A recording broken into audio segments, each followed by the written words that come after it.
Hello everyone, welcome back to my YouTube channel. So in this video, let us discuss about superposition theorem, that is SPT. So you can expect the question in examination like state and explain superposition theorem. So you can see the statement now. In any linear circuit containing multiple independent sources, either it is nothing but more than one independent sources, either voltage sources or current source or voltage and current sources combination, the current or voltage at any point in the network may be calculated as algebraic sum of the individual contribution of each sources acting alone. Okay, so it is nothing but, so if you're having more than one sources, or else if you're having multiple independent sources, if you really want to find any of the current or voltage at any point of the network or else in the network, so that will be calculated by considering each sources individually, then we'll get total current or voltage by adding that individual currents and voltages. And when determining the contribution, that is when determining voltage or current due to a particular independent source, we need to deactivate or disable all the remaining independent sources. Means while considering the independent sources alone, we need to make other or else remaining sources as zero. Okay, that is all the remaining voltage sources are made zero by replacing with a short circuit, and all the remaining current sources are made zero by replacing with an open circuit. And also it is important to note that if a dependent source is present, it must be remain active. Okay, so action plan. So how you are solving the problem? That's nothing but in a circuit compromising of many independent sources or else more than one independent sources. In that case, only one source is allowed to be active in the circuit. Rest of all the sources will be zero, or else you have to deactivate them or else make them off.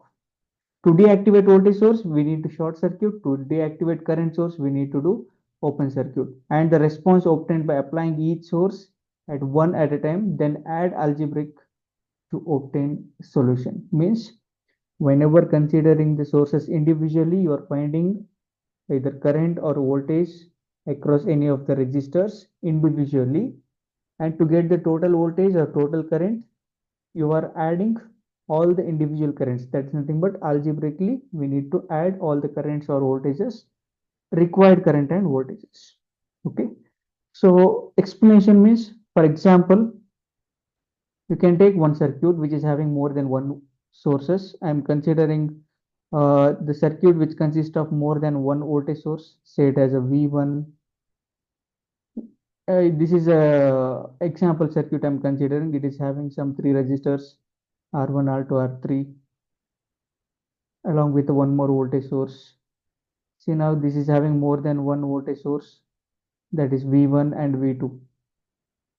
Suppose if you want to find current that flows through R2, if they ask you to find current flows through R2 means by applying superposition theorem, you need to consider the sources individually. V1 you should consider first, you have to make V2 as 0. Later you need to consider V2, then you have to make that as, that is you have to make V1 as 0. So this is how you need to solve the problem. For example, you can take it now. For this particular case 1, I will consider what is the case 1 for me now. I'll consider either V1 or V2. So I'll let us consider, or else consider V1 alone. Hence V2 becomes short circuit. That is nothing but V2 is 0. That is nothing but short circuit. Hence circuit, you need to rewrite the circuit diagram so that the circuit, you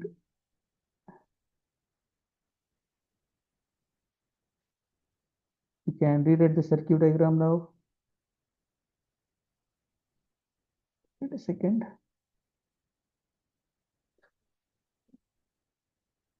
You can see I'm considering the V1 now.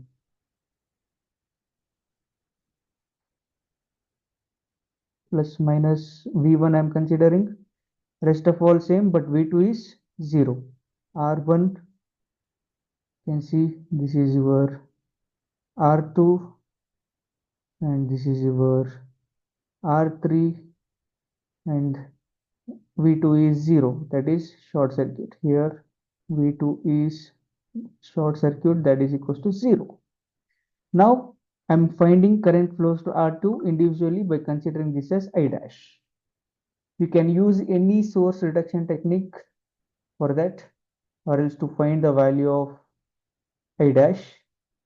So you need to find the value of I dash. Whatever the source technique or whatever the source reduction techniques you can use. Use any source reduction, you need to find the value of I dash. For example, either you can apply KVL or whatever. Okay. So what I will do, I'll just apply simply, I will apply some nodal analysis by considering this as a V1 along with 1, 0. So that I will apply KCL or else nodal analysis. By using nodal analysis, or else you can do source transformation, whatever you can do to find the value of I dash. So now I will do V1 minus, or sorry, this is VA minus V1 divided by R1. Okay, so I'm assuming this as I1, I dash, I2. So if you know apply KCL to this, that is I1 plus I dash plus I2 equals to 0. Whereas I1 is VA minus V1 divided by R1 plus I dash is VA divided by R2 plus VA divided by R3 equals to 0. By solving this, you'll get the value of I dash set as some X amperes for case 1. Similarly, we need to consider for case 2. So for case 2, what you are doing? You are considering second source. So for case 2, what I will do? For case 2, consider V2 alone. So now V1 becomes 0. That is short circuit. If there is a current source, it acts as open circuit. So now the circuit which looks like this. This is short circuit, V1 is 0. So that you will be having R1 and here we are having R2 and R3. It is connected to V2 plus minus V2. This is R1, R2, R3. Current flows, this is now I double dash.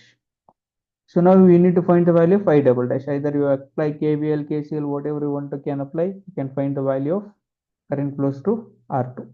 Okay.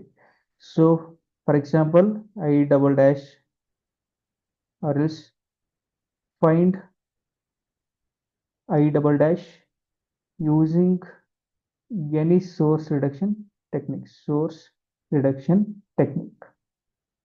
For example, if you're getting I double dash as a Y amperes, so now the total current I is given by I dash plus I double dash.